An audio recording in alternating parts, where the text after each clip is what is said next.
paso por medio de la Secretaría de Cultura al Archivo Histórico del Estado de Colima. Fue para mí satisfactorio cuando recorrí el archivo del Estado y disfruté del gran trabajo que ahí se viene realizando. Y hoy cuenta con una organización de primera, con espacios provistos, condiciones propicias para la conservación documental y con un taller de restauración de documentos. Todo ello gracias a la labor profesional de la doctora María Rodríguez, la directora, y del profesional equipo de colaboradores, algunos becarios, otro personal de confianza y muchos otros personal sindicalizado. Ello ha sido posible gracias al respaldo directo ofrecido por el personal de la Secretaría de Cultura, siempre al tanto de lo que acontece a todas las materias que forman parte de la vida creativa del Estado. Por todo ello, mi felicitación y reconocimiento a ellos. Amigas y amigos todos, espero que esta estancia en Manzanillo sea provechosa y feliz, que descubran el temperamento colimense, el vigor de una entidad de gran contenido histórico, de una entidad que no se rinde, que no cede al riesgo ni a la adversidad, que sabe crecer frente a los fenómenos naturales, que no deja de trabajar por su presente y por su futuro, pero siempre honrando su pasado. Manzanillo fue el encuentro de Occidente Nacional con el Pacífico y hoy es uno de los ejes de las políticas de desarrollo regional y nacional.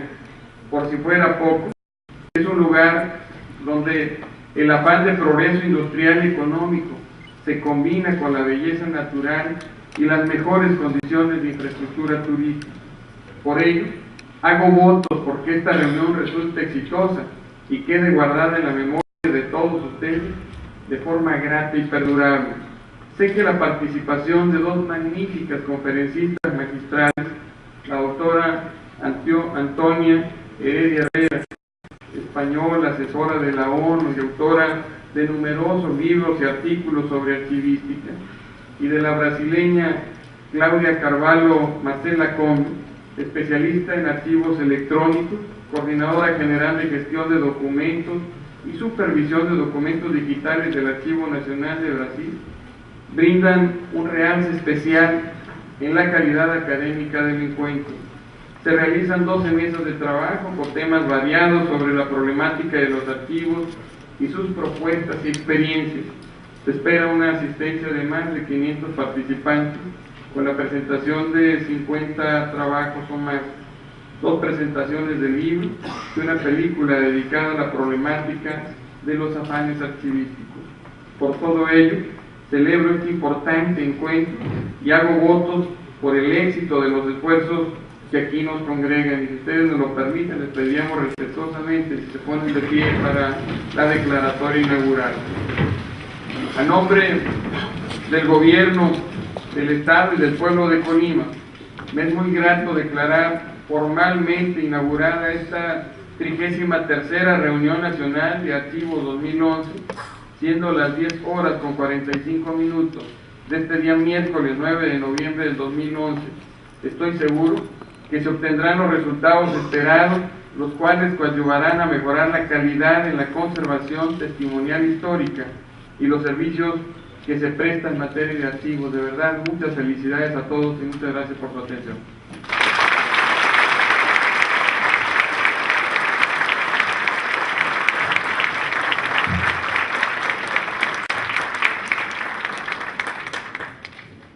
Porque de acuerdo a los estudios que hemos realizado en la Secretaría de Cultura, en el ámbito local, los colimenses son aficionados a la lectura histórica. Es lo que aparece en primer lugar en sus preferencias. Nosotros hubiéramos pensado que aparecería la novela, el cuento, el relato, pero no la historia. Eso tiene una explicación. Durante muchos años, en Colima, los escritores locales eran los historiadores locales. Los que construyeron la fisonomía cultural de nuestra entidad fueron historiadores. Fueron hombres que pulsaron la historia, que reconstruyeron el devenir de nuestra entidad, que saludaron el esfuerzo local de una entidad como Colima, que impuso su fuerza, su razón de ser, su afán de ser frente al poderío económico y político de otras entidades. Los colimenses así hemos definido un camino propio, vinculado a la cultura, vinculado a la historia. Por eso celebro y por eso me es tan grato que ustedes hayan elegido como sede a Manzanillo para esta reunión nacional tan prestigiada, y es un honor para nosotros. Los historiadores, los titulares de archivos, son los depositarios de nuestra memoria, pero también de nuestro porvenir. No se puede fincar ningún esfuerzo hacia el futuro si no parte de una sólida ancla con el pasado. Los historiadores, por decirlo de alguna forma, son los que resguardan esos momentos que de otra forma se perderían, como lo decía aquel brillante novelista, aquellos momentos se perderían como lágrimas bajo la lluvia. Yo solo quiero añadir un comentario que acabo de leer de un libro bellísimo de un historiador y novelista, Paco Ignacio Taibo.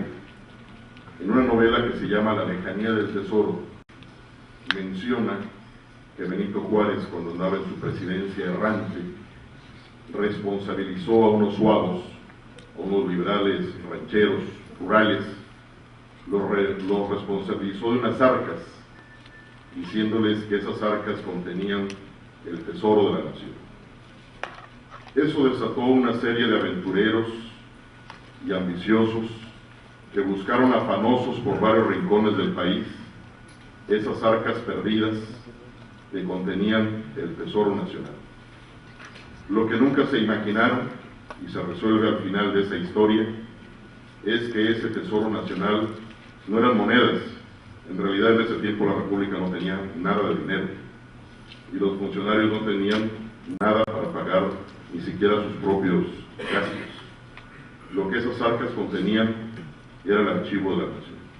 Ese era el verdadero tesoro nacional, y es un tesoro que todos estamos obligados a rescatar, a aquilatar y a defender hacia el futuro. Sean ustedes bienvenidos y muchas gracias por venir a Colima y a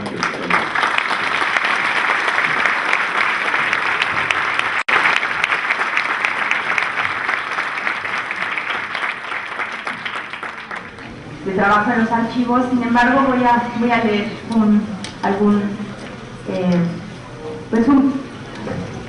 unas palabras breves de su currículum, que es mucho más extenso. Antonia Heredia Herrera es doctora en Historia de América por la Universidad de Sevilla, con premio extraordinario, y académica de la Real Academia de Historia de Cádiz. Es vocal de la Cátedra General Castaño. Ostenta la Gran Cruz de Caballero otorgada por el Senado colombiano. Fue nombrada en mayo de 2007 por el Ministerio de Cultura para formar parte de la Comisión de las Normas Españolas de Descripción Archivística. En febrero del 2008, en el 8º Congreso de la NAVAC, le fue impuesta la medalla de dicha asociación, y en mayo de dicho año la medalla de oro de la ciudad de Sevilla, y recientemente ha recibido la medalla de oro de la provincia de Sevilla. Es miembro de honor de la Asociación de Archiveros Asturianos y de la Asociación de Archivólogos Uruguayos. Desde 1954 hasta la fecha ha vinculado su actividad profesional a los archivos, que ha compatibilizado con la investigación de la historia de América. Archivera, investigadora y docente de la archivística, ha sido jefe de sección en el Archivo General de Indias, directora del Servicio de Archivo y Publicaciones de la Diputación Provincial de Sevilla, directora del Archivo General de Andalucía y profesora y colaboradora de la Cátedra de Derecho Indiano en la Universidad Hispalense. Ha formado parte del Comité de Valoración del Consejo Internacional de Archivos y de la Comisión Andaluza Calificadora de Documentos. Forma parte de la Mesa de Archivos de Administración Local y ha formado parte del grupo que ha elaborado el borrador de una nueva ley de documentos, archivos y patrimonio documental para Andalucía. Ha impartido docencia en numerosos cursos y másters. Actualmente codirige una maestría en la Universidad Internacional de Andalucía con el título Gestión Documental y Administración de Archivos. Su presencia y participación en los congresos, seminarios y otros eventos en Hispanoamérica es notable. Los títulos de sus trabajos, entre monografías, instrumentos de descripción y artículos de revista, superan los 250. De su manual, Archivística General, Teoría y Práctica, se han hecho 7 ediciones. Sus últimas publicaciones, ¿Qué es un archivo?, creado 2007, Memoria, Archivos y Archivística, Identidad y Novedad, creada en 2008, Nuevos Tiempos, Nuevos Conocimientos, Nueva Archivística, Azarca 2008. Su último libro, con el título Lenguaje y Vocabulario Archivísticos, algo más que un diccionario, de la Junta de Andalucía de este año, condensa su pensamiento archivístico en este momento a partir del análisis de la terminología archivística y que presentaremos en esta misma reunión. Antonia Heredia no se entiende sin América, los archivos son su vida. Antonia Heredia, maestra de archiveros y archiveras de Andalucía, dice en una página de internet, yo diría maestra de archiveros y archiveras de todo el mundo, pero especialmente de Hispanoamérica. Muchas gracias por acompañarnos. ¡Bravo!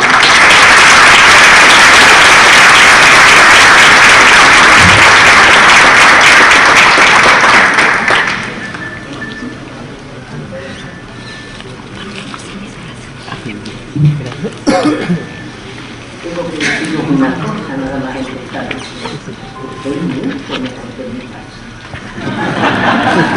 Porque en mi casa no me tratan de esta manera como me tratáis vosotros. Vamos a ver, no quiero comparación, ¿cómo voy a estar yo mejor que en mi casa?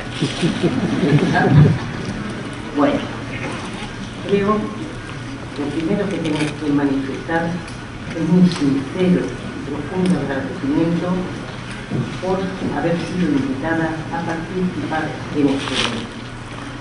Son mis colegas, en primer lugar, la directora del Archivo General de la Nación, Aurora Gómez, la directora del Archivo de Colima, el archivero de Manzanillo, todos los que han sido organizadores de este evento, mi más profundo agradecimiento de todo corazón.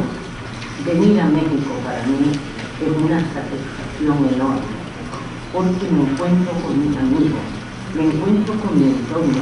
México es algo que me acompaña siempre. Son muchas relaciones con México que se remontan en el tiempo. Mis investigaciones, es decir, la dimensión investigadora profesional, es la segunda faceta de mi vida. Muchos de estos trabajos han estado dirigidos y tienen como objeto la historia de México.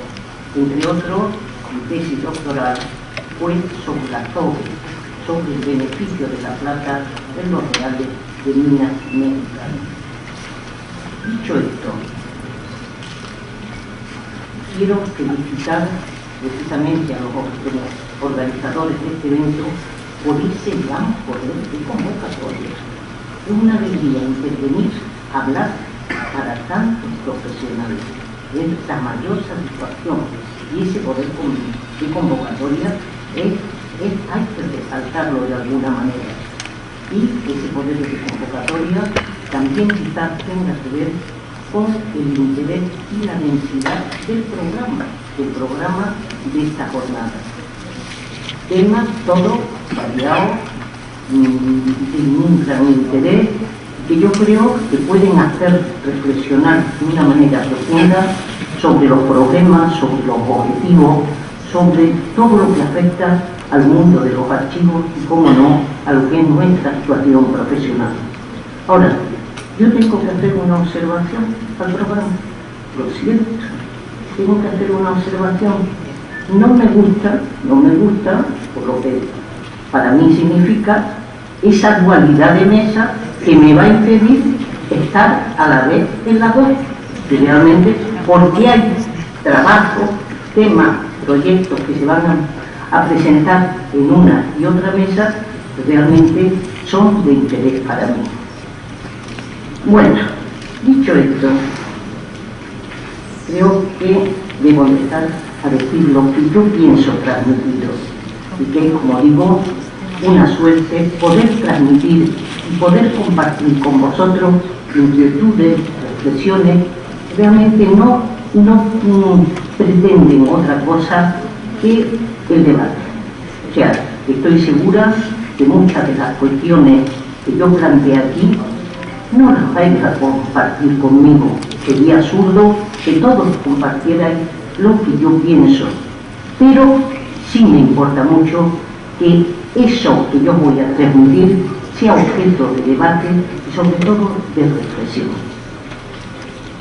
En la conferencia que tuve el honor de exponer con ocasión de la celebración del 150 aniversario del Archivo Nacional de Lima hace muy poco, enumeré el que yo entendía podía ser el decálogo de una archivística evolucionada, renovada, desarrollada, que sin embargo hunde sus raíces en lo que es la archivística tradicional.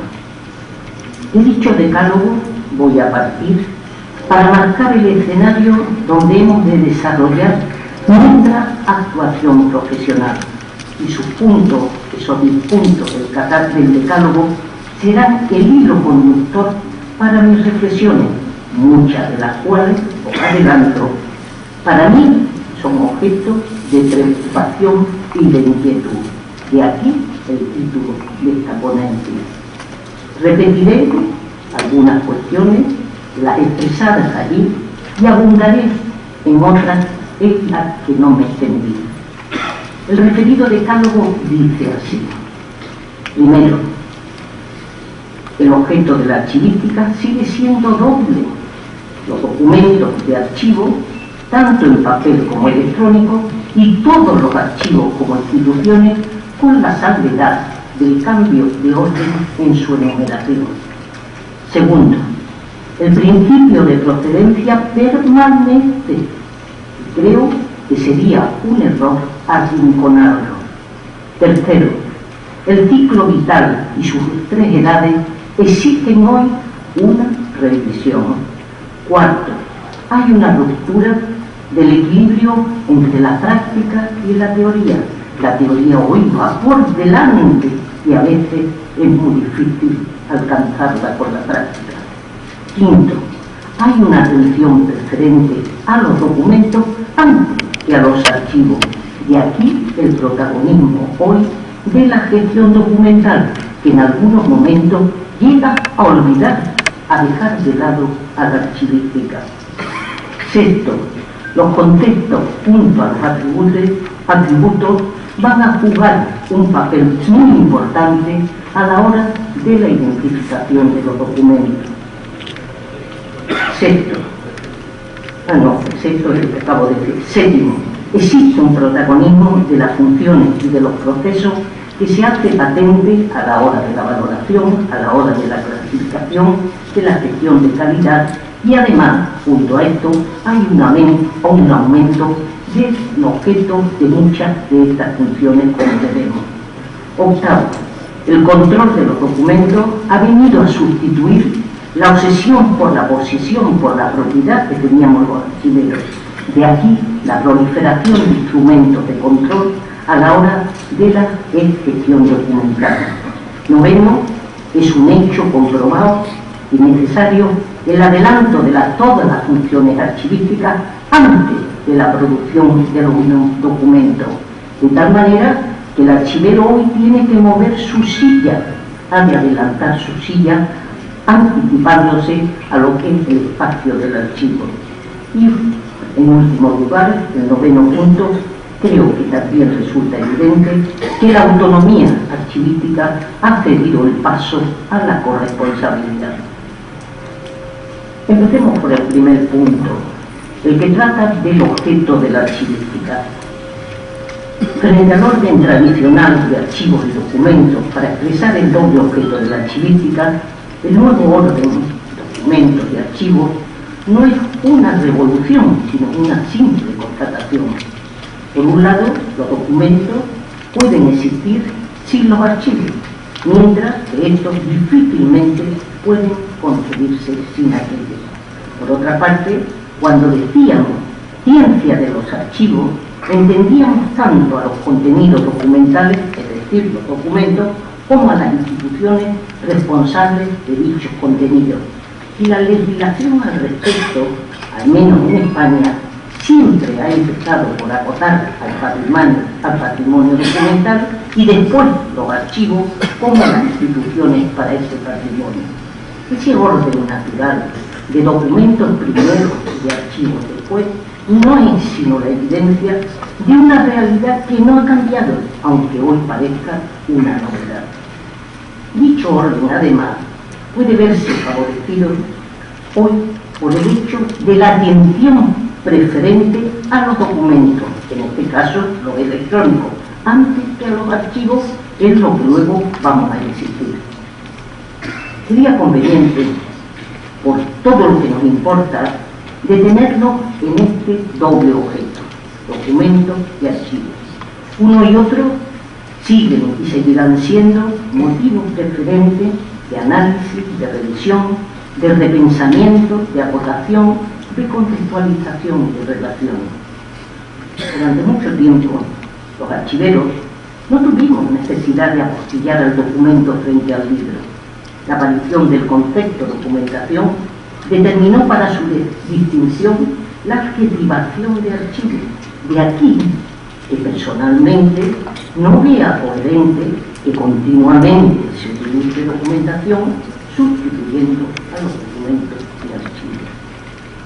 Hoy más que nunca, ante eso que se denomina multiverso archivístico, en el que se reconocen diversidad de realidades documentales, actuales y posibles, y objetos electrónicos, información, datos, bases de datos, registros de información, documentos de archivo, documentos administrativos, documentos orales, documentos sonoros, documentos audiovisuales, documentos de conservación permanente, documentos electrónicos. Y importa, y mucho, la acotación de lo que vamos a entender documentos de archivo. Porque un documento de archivo es un registro de información, pero no todos los registros de información son documentos de archivo. El documento de archivo está enmarcado por dos coordenadas naturales. El productor que lo genera en virtud de las funciones que tiene atribuidas y reconocidas, y la función / actividad que lo determina, con independencia de que sea en papel o electrónico. Es tanto el administrativo como el de conservación permanente, que no son dos, sino uno evolucionado. El documento de archivo tiene como hábitat natural el fondo, resultado de toda la producción documental de un productor a lo largo de su vida. Esto no impide la presencia de documentos de archivo en colecciones, que también puede haber en los archivos. El documento de archivo, sea cual sea, requiere autenticidad, integridad. Puede resultar equiparar documentos de archivo con información. La sinonimia no cabe entre ellos. De hecho, la información puede desligarse del documento y cambiar, ampliarse, actualizarse, porque no tiene límites para ello.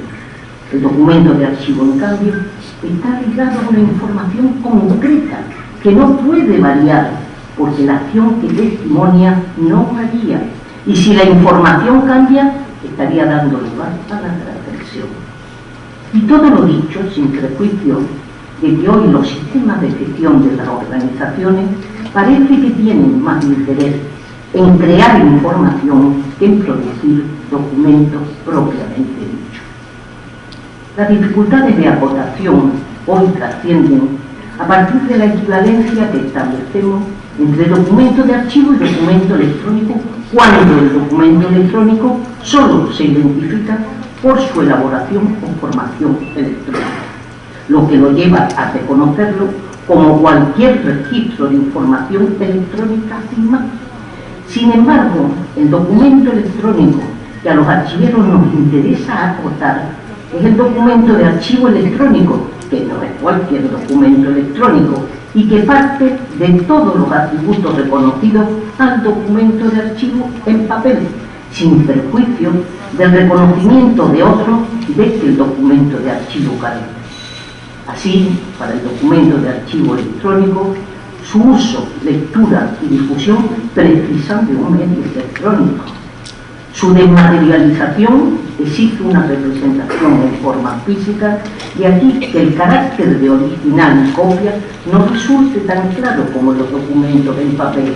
Ahora, la denominada copia fiel, es decir, la primera, se reconoce como el original. Sus plazos de perdurabilidad en el tiempo no están garantizados, dependiendo del soporte en el que estén registrados, sujetos a obsolescencia. De aquí que la migración resulte inevitable. Si para el reconocimiento y representación siempre hemos recurrido a los elementos de descripción, ahora estos, incluidos en los metadatos, se hacen necesarios para su contextualización, para hacerlo comprensible y útil, para garantizar su autenticidad, integridad, fiabilidad y disponibilidad. Las medidas para su conservación se inician antes que para los documentos en papel, es decir, antes del ingreso en los archivos. Por otra parte, el documento de archivo electrónico es tanto el documento formado electrónicamente como el reproducido electrónicamente de los documentos en papel, lo que sin embargo no puede llevarnos a identificar la digitalización con la gestión documental. Hay quienes han optado por llamar a los segundos, los que son reproducción de los documentos en papel, llamarlos documentos digitales para distinguirlos de los documentos electrónicos propiamente dichos. Y en este sentido, no perdamos de vista que la digitalización no convierte los documentos en documentos de archivo, ¿no? O lo que es lo mismo, los documentos digitalizados que están conservados en los archivos, no todos son documentos de archivo. Pero está ocurriendo que hay apreciaciones que pueden producir una desestabilización con respecto a lo que yo os estoy diciendo. De hecho, se ha llegado a afirmar en un trabajo muy reciente que los documentos electrónicos no existen. Eso se ha dicho. Un colega español, compañero y amigo, Alejandro Delgado, dice del documento electrónico es, transcribo, es un conjunto de datos e instrucciones desagregadas que se recomponen bajo demanda en un entorno distribuido en la nube, lo cual equivale a decir que no existe. Y a mí os aseguro que me cuesta entender que algo que no exista sea un documento. Por otra parte, esa inexistencia dejaría sin sentido tantos ríos de tinta volcados sobre los documentos electrónicos que aparecen en la bibliografía reciente y en los textos normativos. Hay una diferencia notable entre la definición de documento electrónico citada y la dada para documento de archivo recogida en el texto del borrador de la Comisión de Normas Españolas de Descripción Archivística difundido en la web del Ministerio de Cultura de España, que dice el documento de archivo, y también pongo comillas, es una unidad de información registrada en cualquier soporte como evidencia de acciones producidas por un agente en el ejercicio de sus funciones y gestionada por su valor testimonial e informativo. Acabo de estas comillas. Y yo quisiera insistir en cuestiones que transmite esta definición. El documento de archivo es testimonio, prueba de acciones y no de actividades, como dice alguna definición, porque son las series las que son testimonio de actividades. Esa unidad de información puede estar formada por uno o más documentos y la produce, que no la crea, un agente que no puede ser otro que el productor y no el autor, y el contexto para esa producción no es otro que el del ejercicio de las funciones y actividades atribuidas reglamentariamente a dicho productor. De aquí que las funciones creativas de las que cualquiera puede apropiarse no sean el marco adecuado para los documentos de archivo. Entiendo esta definición, esa definición que aparece en ese borrador que os he citado, vale para documento de archivo y para documento de archivo electrónico, sin perjuicio de que para este último habríamos de hacer referencia a su formación electrónica. Sin embargo, no faltan otras posiciones. El mismo Alejandro Delgado afirma que las definiciones del documento en papel no valen para el documento electrónico de archivo, porque no hay garantías de estabilidad en la forma, en la confiabilidad y en el contenido. Yo entiendo, sin embargo, que la falta de garantías exigidas para la autenticidad, la integridad y con ellas la fiabilidad no es motivo para invalidar las definiciones del documento de archivo. La cuestión será conseguir esa garantía sin que esto suponga el no reconocimiento de las definiciones existentes. A la hora de definir al documento de archivo, hay dos términos que han cobrado protagonismo: acumulación y evidencia. Acumulación es un término antiguo que puede significar conservación y agregación, y no sé hasta qué punto puede añadir algo a la esencia del documento. Otra cosa es su uso a la hora de acotar al fondo. Más decisiva y determinante es la incorporación del término evidencia, cuando pretende ampliar la dimensión de testimonios y pruebas y hacer del documento electrónico algo más allá del documento de archivo, reivindicando innecesariamente, a mi modo de ver, testimonios científicos, culturales, sociales, en una especie de panteísmo. Y mi pregunta es: ¿existen razones suficientes para, a partir de la evidencia, dimensionar el documento de archivo, alejándolo de lo que era su acotación? Hasta ahora nunca hemos negado la condición de testimonio a ningún registro de información, pero el documento de archivo es además garante de la acción que testimonia, que en definitiva equivale a evidencia de esa acción, no de su contenido. Lo que se me ocurre es que en este afán desmesurado de novedad que nos invade, y a partir de la denominada deconstrucción, se están reconociendo realidades que no son nuevas, pero que con un cambio de denominación pretenden pasar por nuevas. Insisto, cualquier registro de información, el libro, la canción, la película, el periódico, una serie de televisión, una escultura, es memoria, pero no es un documento de archivo sin que deje de ser documento. Cada uno de ellos existe un tratamiento, una metodología, sin menoscabo a la hora de su uso y utilidad. No es cuestión de privilegio, sino de distinción y diferenciación. En España, la reciente norma de documento electrónico desde julio pasado, del 2011, que forma parte del desarrollo del decreto de interoperabilidad, que forma parte de toda esa normativa relativa a la administración electrónica, reconoce como documento electrónico al documento administrativo electrónico y a cualquier otro que, no siéndolo, puede formar parte de un expediente electrónico. Para él reconoce el contenido, la firma electrónica y los inseparables metadatos que, en definitiva, van a ser no solo los que lo hagan reconocible, sino también los que ayuden a mantener su autenticidad, integridad, fiabilidad y disponibilidad.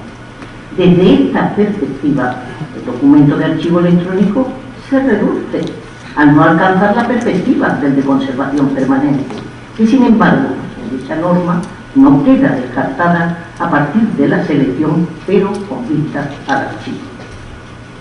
De todo lo dicho, se me ocurre que la identificación del documento electrónico se mueve entre los que piensan sobre su inexistencia, entre una dimensión que va más allá del documento de archivo cuando se reconoce como cualquier registro de información cultural, científica y social, y entre una reducción del concepto de documento de archivo cuando se reconoce como tal solo al documento administrativo electrónico. Ocurre, por lo tanto, que hay muchas acepciones de documentos electrónicos, no todos los documentos, porque no todos los documentos son documentos de archivo electrónico. Y creo que nos corresponderá a los archiveros aclararlo. En cuanto al segundo objeto de la archivística, los archivos como custodios, como instituciones, poco tengo que decir que no se paren todos vosotros, pero solo haré algunos breves comentarios. Pueden o no estar vinculados al agente productor. El agente custodio no siempre coincide con el productor. Su tipología, como bien sabéis, es muy variada, aunque no siempre sea acertada. Hay circunstancias que permiten su reconocimiento sin equivoco. En primer lugar, la prioridad de que su contenido responda a documentos de archivo, lo que no es obstáculo para la existencia en ellos de otros documentos que no sean de archivo, e incluso objetos que pueden estar relacionados con los contenidos de esos documentos.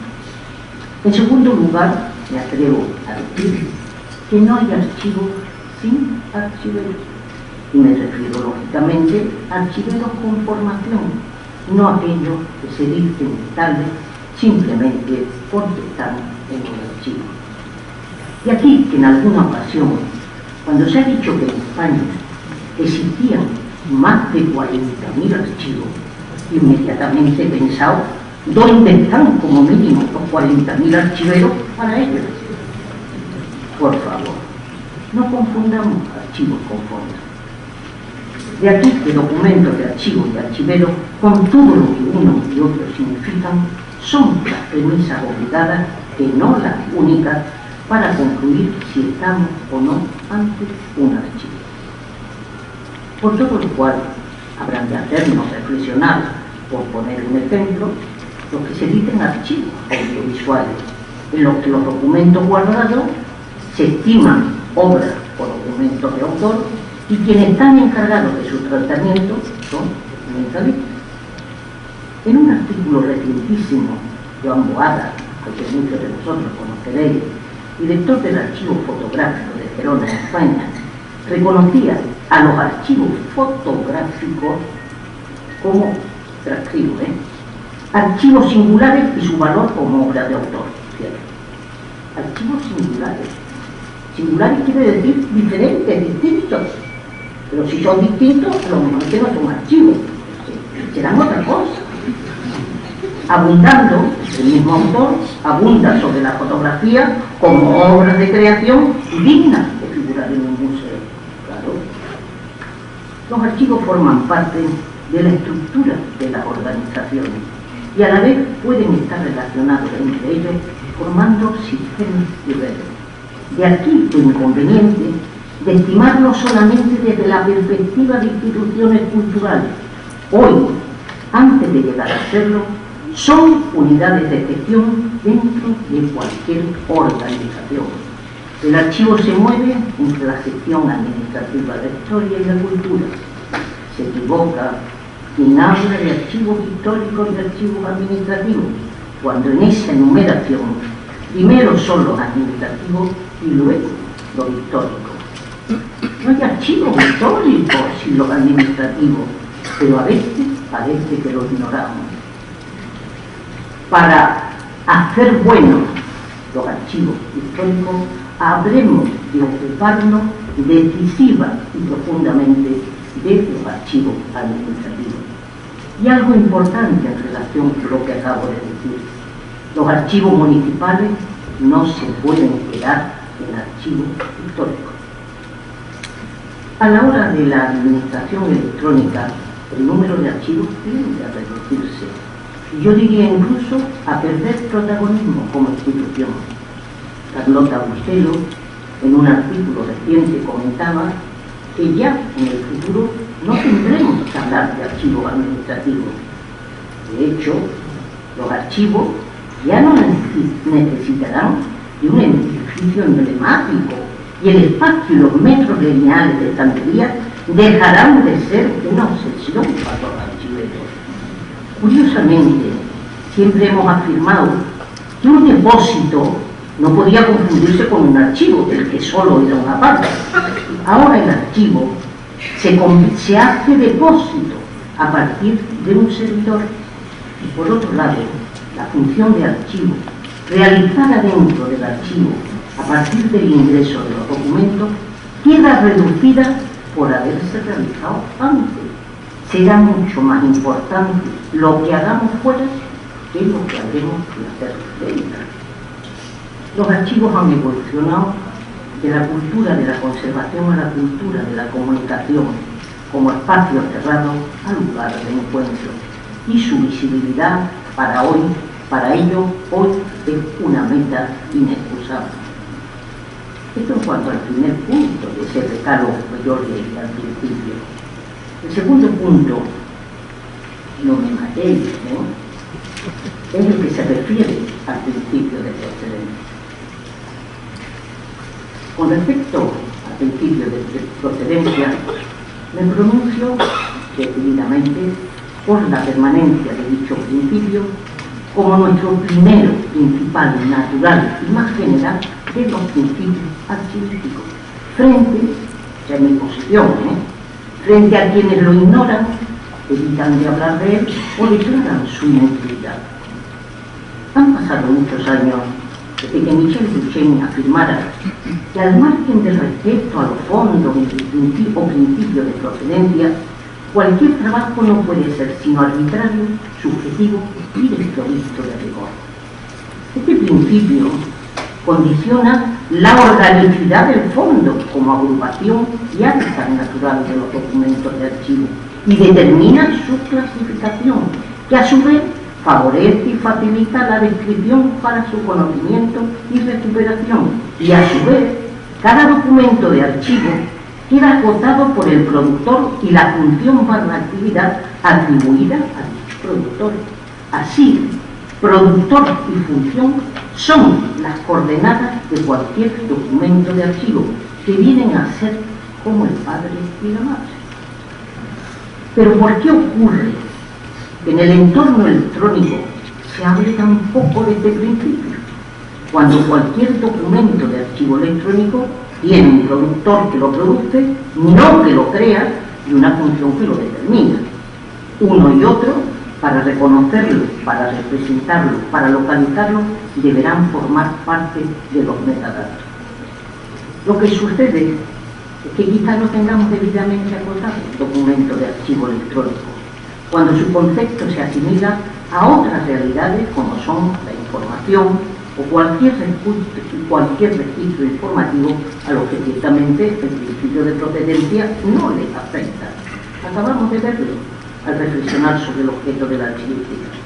Si del documento electrónico se dice que no existe, ¿cómo vamos a hablar de su padre y de su madre, que son el productor y la función?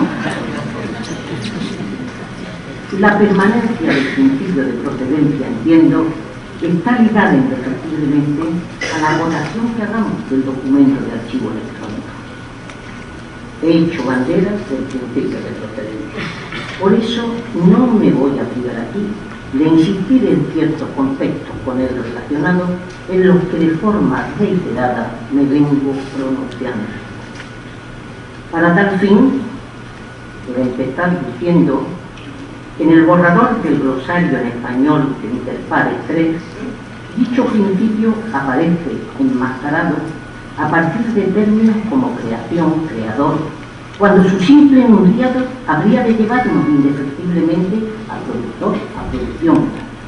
Pero ocurre que dada la trascendencia y la capacidad de referencia del proyecto Interpares, creación y creador, están suplantando a producción y productor, tergiversando el sentido de los mismos.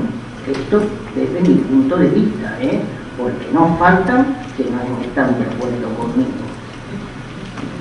Dando por sentado que la procedencia no tiene nada que ver, a ver si nos enteramos, con el lugar de donde vienen los documentos, no faltan quienes así lo creen y difunden.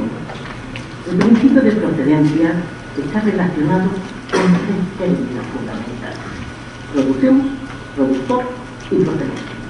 Producción es una función, productor es un agente y procedencia una relación. Producción es una función que tiene como resultado los documentos de archivo. El productor es un agente que realiza esa función en el marco de las funciones que tiene atribuidas y con ella establece una relación natural e inexcusable con los documentos de archivo. Y la procedencia es una relación que se manifiesta doblemente entre el productor y los documentos y entre las funciones atribuidas al productor y los documentos. Funciones que no producen los documentos, las funciones nunca producen, pero sí los determinan. ¿A qué documento de archivo, por el hecho de ser electrónico, no le afecta el principio de procedencia? Pero hay algo más. La producción supone expedición y recepción de documentos en el ámbito de las funciones atribuidas al productor, de tal manera que el productor lo es de los documentos emitidos y de los documentos recibidos. De aquí que, a pesar de lo repetitivo, es cuestionable esa generalizada definición de fondo que empieza diciendo que es el conjunto de documentos producidos y recibidos. ¿Es que los recibidos no se producen? ¿No sería más correcto hablar solo de documentos producidos o bien documentos producidos, es decir, expedidos y recibidos? Por otra parte, hay un uso habitual de producción que no coincide con el sentido archivístico cuando ésta se atribuye a la formación física o lógica y así se emplea en más de una ocasión en el contexto electrónico. Una última reflexión que tengo que hacer. En el amplio espacio documental e informativo o multiverso archivístico, que parece no necesita de la acotación del documento de archivo, el arrinconamiento del principio de procedencia ciertamente vendría a favorecer la integración y incorporación de los archivos verdaderamente tales con otras instituciones que se dicen archivos y a lo mejor no lo son. Me estoy refiriendo a los denominados archivos musicales, a los archivos audiovisuales, a los archivos orales, a los archivos sonoros, etc. Y estimo que la distinción no ha de suponer menoscabo para ellos, porque no cabe duda que son memoria y forman parte del patrimonio cultural. Y paso al tercer punto, que se refiere al ciclo vital de los documentos. Mientras desde mi punto de vista el principio de procedencia mantiene toda su vigencia, el ciclo de los documentos, entiendo, exige un repensamiento que nos llevará a la reducción de las tres edades clásicas, activa, semiactiva e inactiva, con cuyas denominaciones os tengo que confesar que nunca me he sentido cómoda, porque la inactividad no resulta coherente reconocérsela a un documento de conservación permanente. Recordemos, el ciclo vital de los documentos está relacionado, según nos dice Schellenberg, con el uso y utilidad de los mismos, y sus edades, a su vez, se relacionan con la red de archivos de una organización, administrativo, intermedio, histórico, convertido en residencia para los documentos según fuera. Si el uso era el que determinaba la jerarquía, la primera no podía iniciarse sino a partir de concluida la producción, es decir, con el nacimiento del documento que posibilitaba el ejercicio de derechos y obligaciones.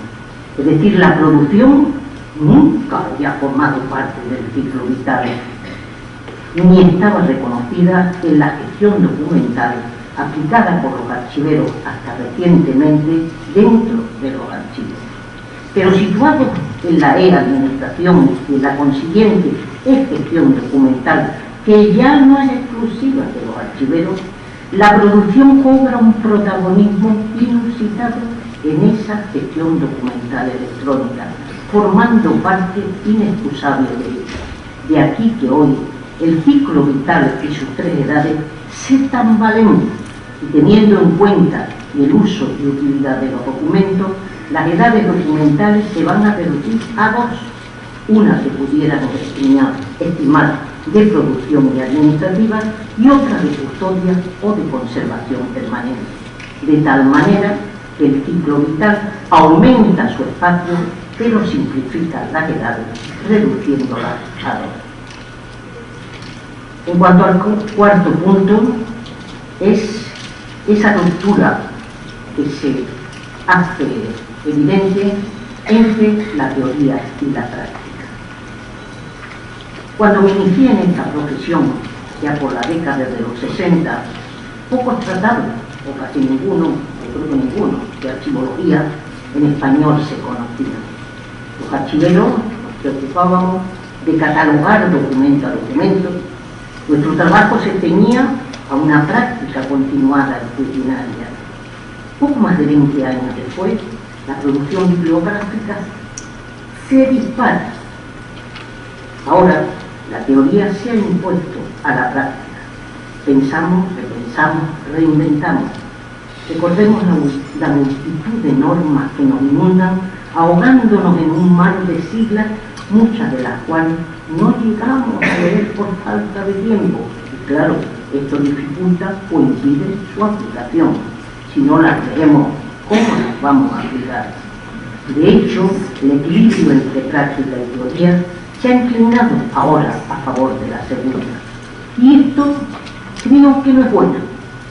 Más de una vez he pensado, si no estaremos teorizando demasiado, arrinconando nuestro trabajo y su resultado. En este sentido, me había llamado la atención cuando vi la primera programación de este evento en el título de una ponencia que figuraba en esa programación.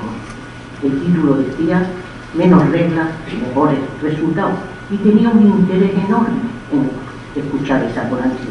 Pero cuando he visto ahora la programación, ese título no está. No sé si el autor le ha cambiado de nombre. El quinto punto del decálogo. Creo que es evidente también que hay una atención preferente, nos importan mucho más los documentos hoy que los archivos. Esto es más claro que el agua. Y creo que es totalmente constatable. De hecho, si os fijáis, cursos, máster, maestría, se olvidan mucho de la archivística. Inmediatamente el subtítulo, la gestión documental. Y se olvidan de la archivística como si ésta no guardara relación con aquella, cuando difícilmente puede aplicarse la gestión documental sin conocimiento archivístico. Me voy a detener en lo que este desplazamiento ha ocasionado y en los equívocos que de esto han trascendido, porque existen varios trabajos muy recientes míos que están editados y difundidos y no voy a insistir, pero sí me interesa apuntar algunas ideas. No se puede abordar la gestión documental sin la archivística, y no es lo mismo hablar de gestión documental que de gestión documental de las organizaciones y electrónicas. Veamos, la gestión documental en España, que no es la misma que la concebida de los países anglosajones, fue asimilada como una responsabilidad exclusiva de los archiveros dentro de los archivos, y sus funciones equiparadas a las tradicionales de recoger, organizar y servir. Se iniciaba a partir del ingreso en el archivo y no antes. La expresión, aunque traducida de la traducción francesa del record management, formó parte enseguida de nuestro vocabulario archivístico. Sin embargo, a partir de la ISO 15489 pasamos a un concepto más amplio de gestión documental de las organizaciones, que con la aplicación de las TIC es la que hoy entendemos como es gestión documental. La gestión documental, a partir de este momento, deja de ser responsabilidad exclusiva de los archiveros. Más aún, sigo hablando de España, que la expresión gestión documental se han apropiado otros profesionales que distinguen entre gestión documental y el archivo, como si a este no le afectara la gestión documental. Si antes la producción de los documentos no tenía cabida en ella, ahora la producción y su explotación son las protagonistas de la misma. Y está ocurriendo que, siendo muchos los modelos de gestión documental, son las organizaciones que no los archiveros quienes eligen el modelo. La expresión gestión documental y archivo, por la que no me gusta coincidir, es bien expresiva al marcar una separación con dos etapas, cuando, al menos desde mi punto de vista, la gestión documental debería ser una integrada por funciones y procesos administrativos y archivísticos, con una corresponsabilidad entre sectores administrativos, archiveros e informáticos. En cuanto al sexto punto, es el protagonismo de los contextos y atributos a la hora de la identificación de los documentos. Desde muchísimos frentes se ha insistido suficientemente en que nada es reconocible fuera de su contexto, y por lo que a nosotros nos afecta, los contextos son los que van a hacer visibles a los documentos. Los archiveros nunca hemos sido ajenos a la contextualización. El reconocimiento del productor de las funciones y actividades es una prueba de realmente este reconocimiento. Hoy, sin embargo, su constatación ha cobrado un fuerte protagonismo. No hacemos sino hablar de contextualización. Los contextos y con ellos las relaciones establecen un entramado para el acercamiento a los documentos y a su profundo conocimiento, sin que sea precisa la formación de los usuarios que tanto nos preocupaba antes. Los contextos, como bien sabéis, son las circunstancias, personas, funciones, eventos que rodean al documento, lo determinan y conforman. Quizá convenga puntualizar que contexto no es igual a procedencia, aunque ésta sea uno de los contextos. Su importancia es decisiva a la hora de la identificación y como consecuencia de la descripción. De aquí que su presencia se ha hecho ineludible a la hora del nuevo modelo de gestión archivística que está de alguna manera elaborando la Comisión de Norma Española de Descripción Archivística. Por su parte, el proyecto Interpares reconoce 5 contextos: jurídico, administrativo, documental, de procedencia, procedimental y tecnológico. El séptimo punto es cómo existe un protagonismo de las funciones y un aumento de lo que son los objetos de estas funciones. La mayoría de las funciones archivísticas, para alcanzar su resultado, la habíamos aplicado directamente a los documentos. Clasificábamos, valorábamos, escribíamos documentos. Ahora, fijaros, empezamos clasificando y valorando funciones para estructurar los documentos dentro de un fondo y para acotar la serie objetos de la selección. Los objetos de estas funciones se han dimensionado como acabo de hacer ver. La descripción también ha ampliado su objeto. Ya no se reduce, la descripción no se va a reducir solo a los documentos y a sus agrupaciones documentales. Se van a describir otras entidades archivísticas, los agentes, las funciones, las normas, los temas, los lugares.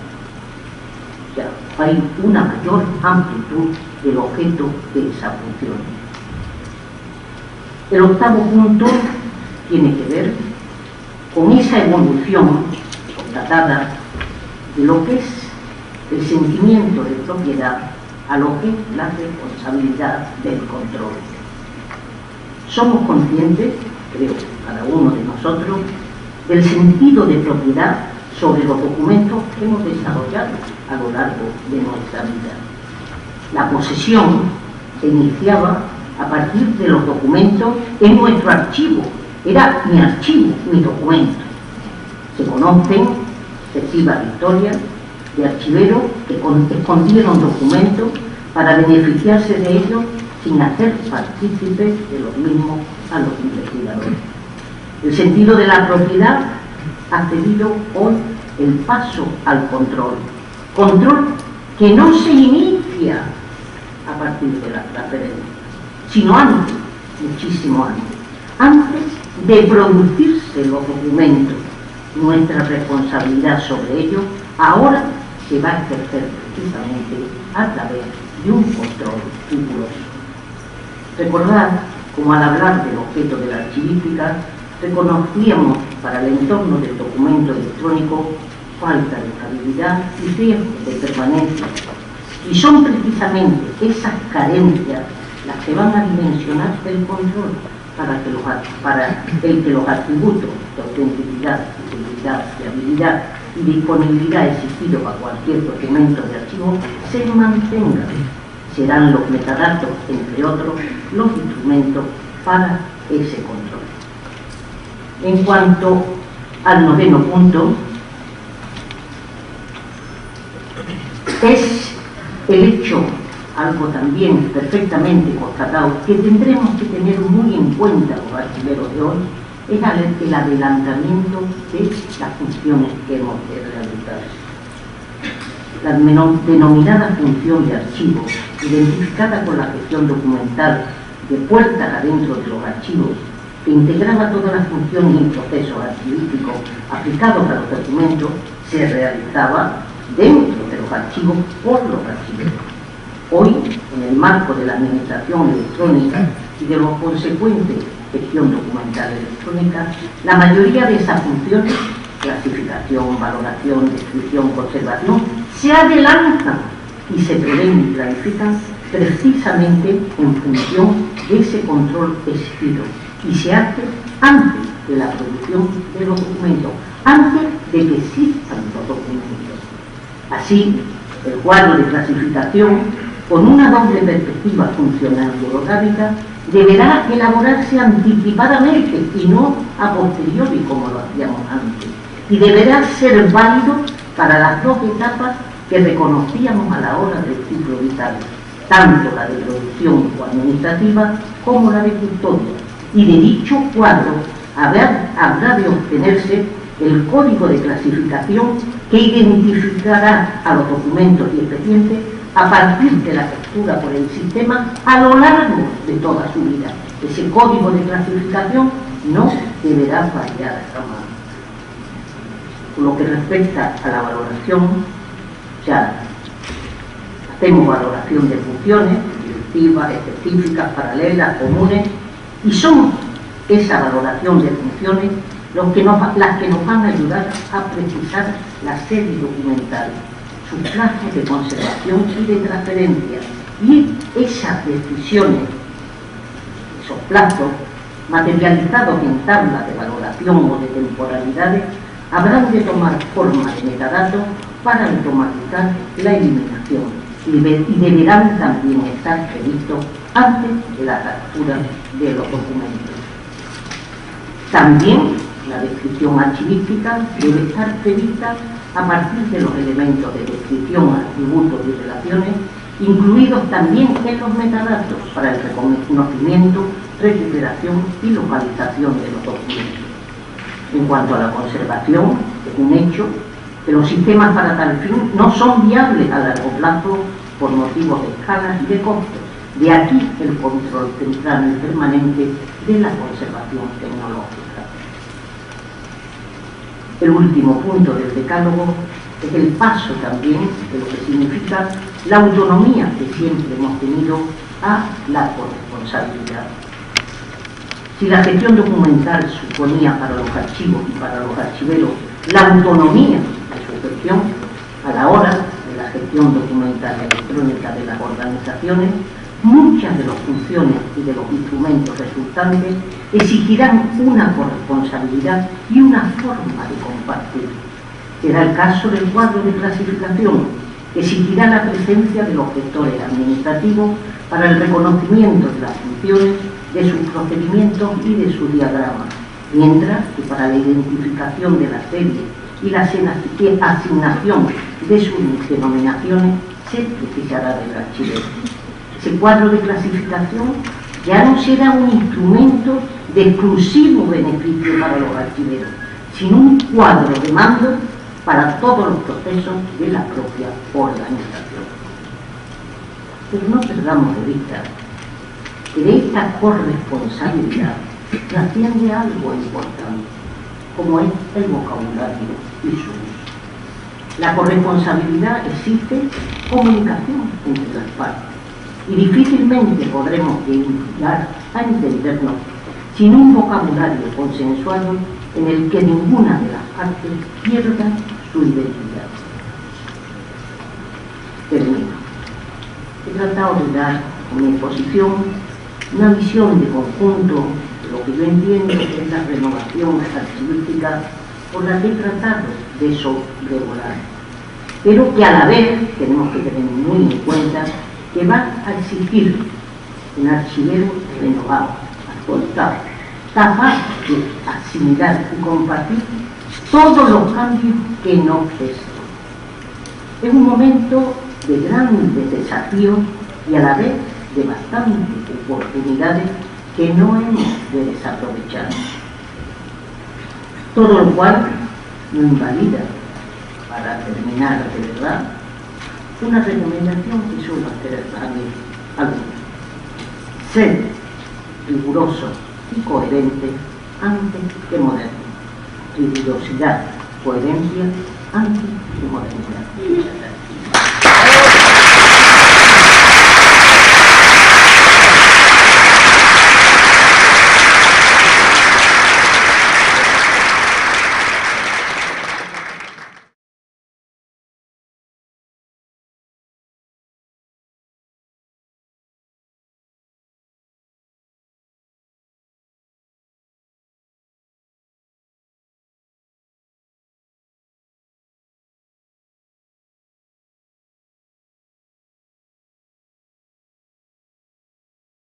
Conferencistas magistrales, la doctora Antonia Heredia Herrera, española, asesora de la ONU y autora de numerosos libros y artículos sobre archivística, y de la brasileña Claudia Carvalho Macela Combe, especialista en archivos electrónicos, coordinadora general de gestión de documentos y supervisión de documentos digitales del Archivo Nacional de Brasil, brindan un realce especial en la calidad académica del encuentro. Se realizan 12 mesas de trabajo con temas variados sobre la problemática de los archivos y sus propuestas y experiencias. Se espera una asistencia de más de 500 participantes, con la presentación de 50 trabajos o más, 2 presentaciones de libros y una película dedicada a la problemática de los afanes archivísticos. Por todo ello, celebro este importante encuentro y hago votos por el éxito de los esfuerzos que aquí nos congregan, y si ustedes nos lo permiten, les pediríamos respetuosamente si se ponen de pie para la declaratoria inaugural. A nombre del gobierno del Estado y del pueblo de Colima, me es muy grato declarar formalmente inaugurada esta 33ª Reunión Nacional de Archivos 2011, siendo las 10 horas con 45 minutos de este día miércoles 9 de noviembre del 2011. Estoy seguro que se obtendrán los resultados esperados, los cuales coadyuvarán a mejorar la calidad en la conservación testimonial histórica y los servicios que se prestan en materia de archivos. De verdad, muchas felicidades a todos y muchas gracias por su atención.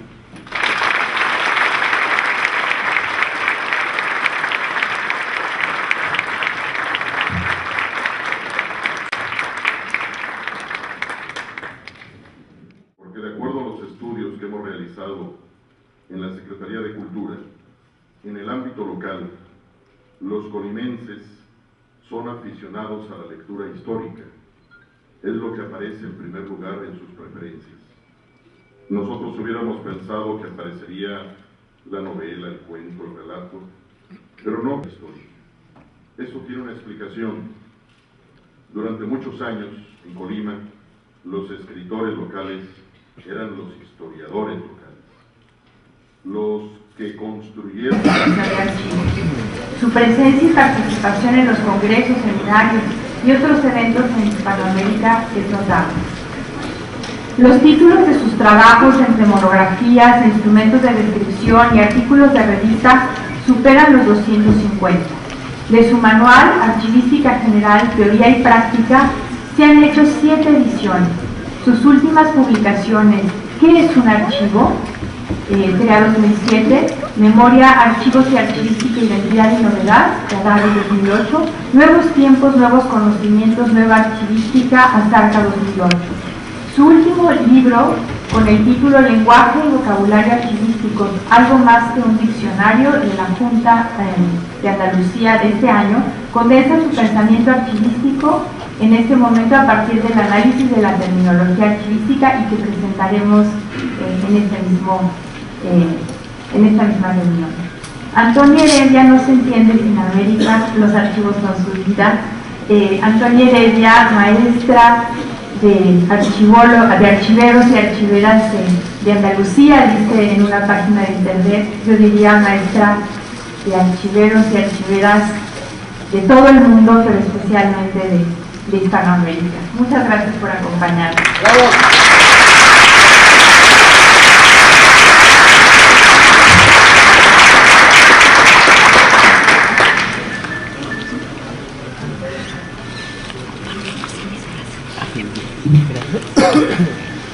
Tengo que deciros una cosa nada más empezar. Estoy mucho mejor que en mi casa.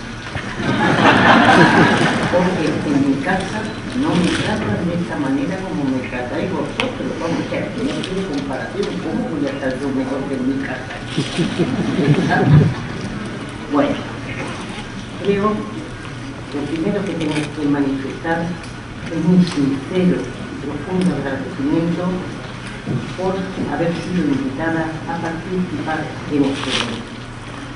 Son mis colegas, en primer lugar, la directora del Archivo General de la Nación, Aurora Gómez, la directora del Archivo de Colima, el archivero de Manzanillo, todos los que han sido organizadores de este evento, mi más profundo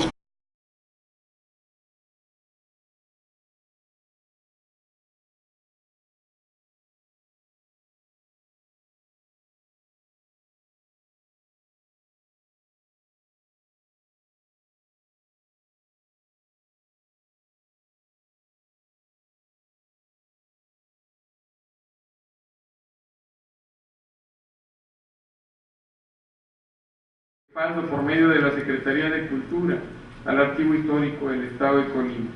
Fue para mí satisfactorio cuando recorrí el archivo del Estado y disfruté del gran trabajo que ahí se viene realizando. Y hoy cuenta con una organización de primera, con espacios provistos, condiciones propicias para la conservación documental y con un taller de restauración de documentos.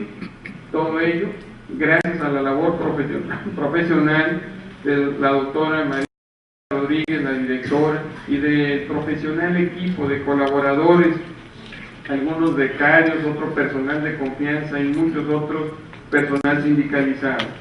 Ello ha sido posible gracias al respaldo directo ofrecido por el personal de la Secretaría de Cultura, siempre al tanto de lo que acontece a todas las materias que forman parte de la vida creativa del Estado. Por todo ello, mi felicitación y reconocimiento a ellos.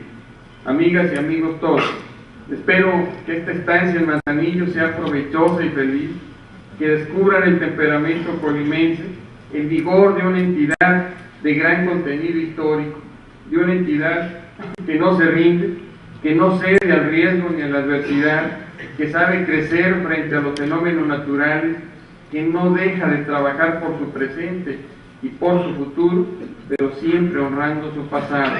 Manzanillo fue el encuentro de Occidente nacional con el Pacífico y hoy es uno de los ejes de las políticas de desarrollo regional y nacional. Por si fuera poco, es un lugar donde el afán de progreso industrial y económico se combina con la belleza natural y las mejores condiciones de infraestructura turística.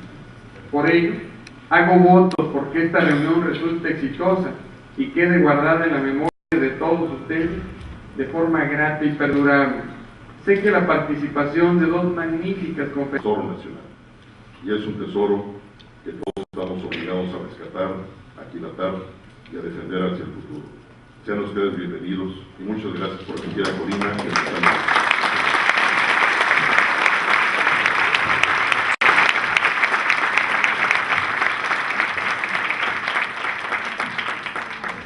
Se trabaja en los archivos, sin embargo voy a leer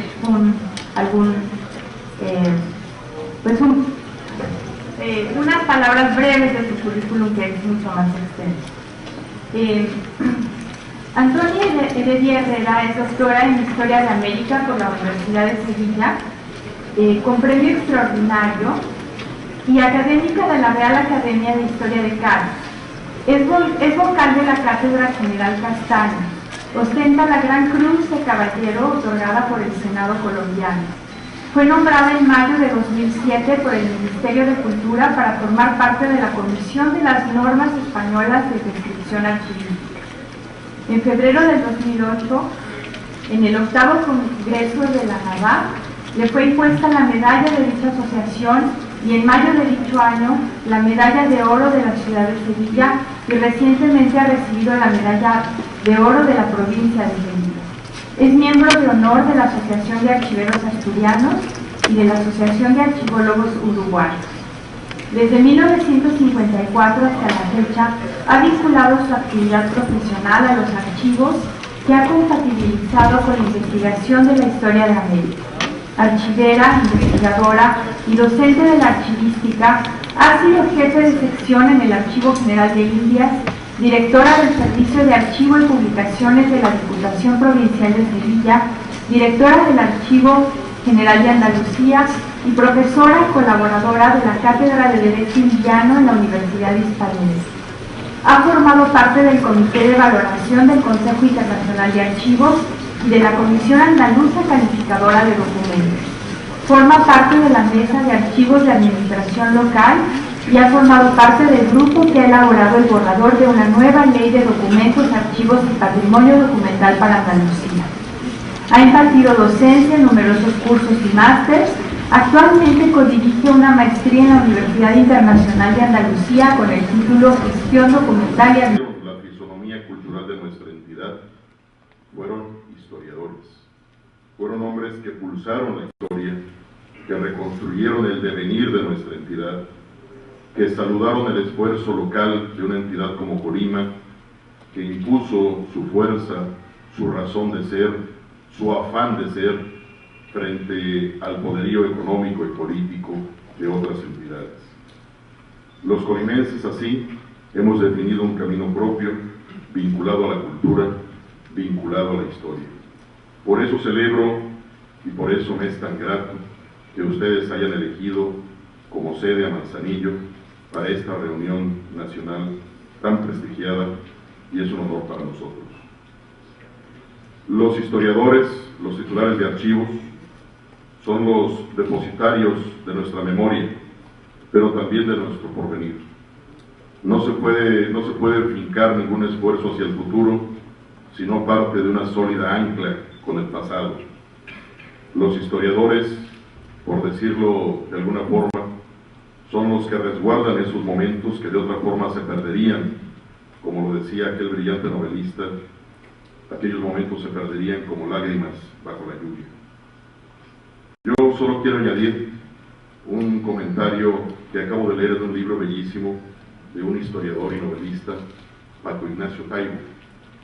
En una novela que se llama La lejanía del tesoro, menciona que Benito Juárez, cuando andaba en su presidencia errante, responsabilizó a unos suavos, a unos liberales, rancheros, rurales, los responsabilizó de unas arcas, diciéndoles que esas arcas contenían el tesoro de la nación. Eso desató una serie de aventureros y ambiciosos que buscaron afanosos por varios rincones del país esas arcas perdidas que contenían el tesoro nacional. Lo que nunca se imaginaron, y se resuelve al final de esa historia, es que ese tesoro nacional no eran monedas.